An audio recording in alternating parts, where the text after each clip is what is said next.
ኧረ ቀስ ብለሽ ብይ፣ የትም አይሄድብሽም እኮ ስትታይ ሆድሽ ትንሽ ትመስላለች፣ አበላለሽ ግን በጣም ከባድ ነው፣ በጣም ነው የሚያስፈራው እያለች ቤቲ ሰላም ጤና ይስጥልኝ ውድና የተከበራችሁ የቻናሌ ቤተሰቦች እንዴት ናችሁ? ርብቃ ክፍል 9ን ይዤላችሁ መጥቻለሁ። እንግዲህ ትላንትና ርብቃና እናቷ ያሉበትን ሁኔታ አሳውቂያችኋለሁ። በዛሬ ደግሞ ቤቲና ኮኪ ርብቃ ትላንትና በፖሊስ ከቤት እንዳስወጣቻቸው የታደሩ የት ነው ያሉት፣ ምን እያደረጉ ነው የሚለውን ይዤላችሁ መጥቻለሁ። እንግዲህ ከቤት ከወጡ በኋላ ቦርሳቸውን እንደያዙ ሁለቱም በእግር መንገድ ነው የጀመሩት እና በጣም ረጅም መንገድ ከሄዱ በኋላ ደከሙ። በተለይ ኩኪ መንቀሳቀስ ሁሉ አቃታት። ደከመኝ፣ በዛ ላይ በጣም ራበኝ አለች ማለት ነው። ደግሞ ብር ምንም አልያዙም። ኩኪ ደግሞ ተስፋ ያደረገችው ቤቲ ከርብቃ እናት ዶላር ሰርቃ ስለነበር ያንን የያዘችው መስሏት በዛ እየተጽናናች ነበር ለካ። እናም ስትጠይቃት ብሩን እንደመለሰችላት እና ከተነቃብን እየበለጠ ችግር ውስጥ እንገባለን ብዬ መልሼላታለሁ ብሩን አለቻት። በጣም ደነገጠች ኩኪ። ታዲያ ምን ልንሆን ነው? በምንስ ልንመገብ ነው? ምን ሊበቃን ነው? እያለች በጣም ተጨነቀኝ። አሁን ግን ርብቃ ሳታመራ አትቀርም። የእውነት በጣም ከባድ ነው። እንዴት እንደምንሆን አናውቅም እየተባባሉ እንግዲህ ረጅም መንገድ ከሄዱ በኋላ የሆነ ፌርማታ ላይ ቁጭ አሉ። የተወሰነ ቁጭ ካሉ በኋላ ቤቲ አንድ ሀሳብ አመጣች። ልብሳችንን እንሽጠው፣ ከዛ በኋላ ቢያንስ ለዛሬ ይችለናል ምግባችንን፣ ስለዚህ እንሽጠው አሉ። ኩኪ በተለይ እኔ አልሸጥም፣ በጭራሽ ልብሴን አልሸጥም አለች። አይ አንቺ ልብስሽን ያዥው፣ እኔ ሲርበኝ የአንቺን እሸጠዋለሁ አለቻት ቤቲ። ምክንያቱም ሁሉም ቦታ ላይ ኃላፊነት የሚሰማት ቤቲ ናትና ማድረግ ያለባትን ውሳኔ የምታሳውቃት እሷ ናት። እናም በስምምነታቸው መሰረት እንግዲህ ልብሳቸውን ሽጠው ወደ አንድ ካፌ ገብተው ምግብ እንደምታዩት አቅርበው እየበሉ ነው። ግን አበላሏ የኩኪ በጣም ነበር የሚያስፈራው አጠቃላሏ እና ቤቲ ደንግጣ ኩኪን አይኗን ታያታለች። በመጨረሻም ሲያውሽ ሆድሽ ትንሽ ይመስላል፣ ነገር ግን አበላልሽ በጣም ከባድ ነው፣ በጣም የሚያስፈራው። ቀስ ብለሽ ብይሽ፣ የት ለመሄድ ነው የሁሉ? በቃ ቀስ ብለሽ ብይ ብላ ተቆጣቻት። አንቺ እኮ እንዴት እንደ ራቤ ስላላወቅሽ ነው እያለች ኩኪም ለእህቷ ማስረዳት ጀመረች። ከዛም አሁንስ እሺ ለዛሬስ በላን፣ ግን ደግሞ የት ነው የምናድረው እየተባባሉ ማውራት ጀመሩ። ከዛም ቤቲ የሆነ ቆጥ የሚባል ማደሪያ ያለ እዛ ላይ እናድራለን አለቻት። ምን ማለት ነው ቆጥ ደግሞ አለቻት። እሷም የሆነ ሰዓት ታስታውሻለሽ ከአባቴ ጋር ተጣልቼ በሌሊት አስወጥቶኝ አለቻት። አዎ ከርብቃ ጋር ተጣልተሽ እሷን ሳይሆን አንቺን አስወጥቶሻል አለቻት።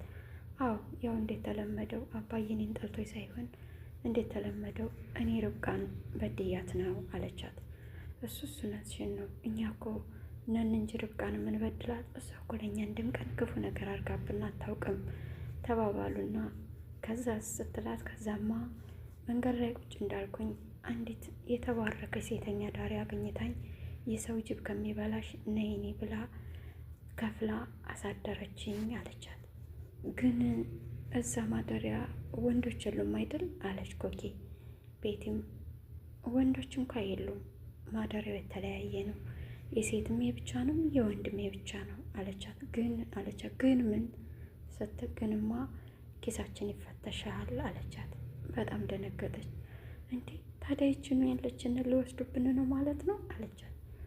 አይ ለምን እንደዚህ አናረግም አለችና ቤቲ ቡክ እንክፈትና ቡክ ላይ እናስቀምጠው ብራችንን አለቻት። ኩኪም ባይሆን እሱ ጥሩ ሀሳብ ነው እሺ አለች። ግን መልሳ ቤቲ ግን እኮ ብራችን አሁን እዚህ ግማሹ ልንከፍለው ነው፣ ደግሞ ቆየት ብለን እራት ምንበላ ከሆነ ያው ብሩ ምንም ላይ ተርፈን ነው አለቻት። በሀዘን ስሜቱ ነው።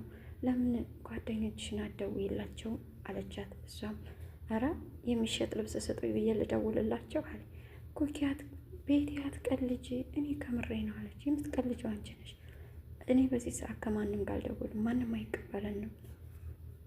ወይ ደግሞ እህታችንን እግሯ ስር ወድቀን ይቅርታ እንጠይቃት እንዴ አለች ኩኪ። አይ አሁን በጭራሽ ይቅርታ አታደርግልንም። መቼም ዙሮ አያዩንም። ደግሞ እኮ እናቷ ሳትመለስ ትቀራለች ብለሽ ነው? አብረው ነው የሚሆኑት። ስለዚህ አውጥተው ጥለውናል፣ አብቅቶልናል። ከዚህ በኋላ የጎዳና ኑሮ መለማመድ አለብን አለቻት። ኩኪ ለሁሉም ቃላቶች ለሁሉም ነገሮች አዲስ ነች። ቤቲ ግን በተወሰነ መልኩ ታውቀዋለች ሁሉንም ነገር። እናም ኩኪ በጣም ግራ ገብቷታል። እኔ እንኳ ውጭ ላይ ከማድር ርብቃ እስር ወድቄ ብለምናት እግሯ ስር ነው የሚሻለኝ እያለች እየተለማመጠች ነበር። ቤቲ ግን አሁንም ላለመረታት በድጋሚ እነሱ ፊት ወርቃም ይቅርታ ላለማለት ከራሷ ጋር እየታገለች ይመስላል። ውድ ተመልካቾቼ ለዛሬ ይዤላችሁ የመጣሁት የርብቃ ድራማ ይህንን ይመስል ነበር። እናንተስ በዚህ ድራማ ላይ አስተያየታችሁን፣ ሀሳባችሁን አስቀምጡልኝ። ይሄን ያህል በክፋት ባይሞሉ እኮ ቤቱ የጋራቸው፣ እናታቸው የጋራቸው፣ የአባታቸውም ሀብት የጋራቸው ነበር። እንዲሁም በታደሉ ነበር እናታቸው።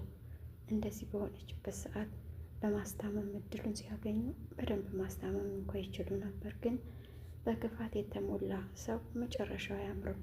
ምንም ቢሆን መገፋት ጥሩ ነው ብዬ አምናለሁ። በእርግጥ ለጊዜው ይጎዳል፣ ግን ደግሞ የሆነ ሰዓት ዋጋቸውን የሚያጡ አይደሉም። ይኸው ቤቲና ርብቃም እንግዲህ ጎዳና ወጥተው ሲመጻደቁበት የነበረውን ቤት ጥለው ወጥተው ጎዳና ላይ ወርደዋል። እናስ ርብቃም ደግሞ በፖሊስ አስፈልጋቸዋለሁ፣ ፎቶአችሁን ለጥፌ በሀፋልኩኝ አገኛቸዋለሁ እህቶች እያለች ትላንትና በጣም ስትደክም ውላ ነበር በመፈለግ። እንደዛ እያሰበች ነበር። ያሰበችውን ታደርገው ይሆን? ትፈልጋቸው ይሆን? ታገኛቸው ሲሆን ወይስ እነሱ ራብ ሲጠናባቸው ተመልሰው ሄደው ይቅርታ ይጠይቋት ይሆን? የርብቃ እናትስ ያሰበችውን እናቷን ትገልባት ይሆን? አብረን የምናይ ይሆናል። ውድ ተመልካቾቼ እስካሁን ግን አብራችሁኝ ስለነበራችሁ ጊዜያችሁን ስለሰጣችሁኝ አመሰግናችኋለሁ። ሁሌም አበረታታችሁ አይለኝ ይላለሁ። እያበረታታችሁ ይላላችሁም ደግሞ ምስጋና ባላችሁበት ይድረሳችሁ። አመሰግናችኋለሁኝ። ላይክ፣ ሼር፣ ሰብስክራይብ ለምታደርጉልኝ አሁንም ደግሞ ላይክ፣ ሼር፣ ሰብስክራይብ ያላደረጋችሁኝ ቪዲዮውን ስትጀምሩ ላይክ በማድረግ ላይክ፣ ሼር፣ ሰብስክራይብ በማድረግም ቤተሰብ እንድትሆኑኝ በፍቅር ጋብዛችኋለሁ። እያስገደድኳችሁ አይደለም፣ በፍቅር እየጋበዝኳችሁ እንደሆነ እንድታውቁልኝ ይፈልጋለሁ። አድማጭ ተመልካቾቼ የርብቃ ድራማ የክፍል 9 ይሄን ይመስል ነበር። በክፍል 10 እስክንገናኝ ሰላም ሁኑ። ሰላም ያገናኘን።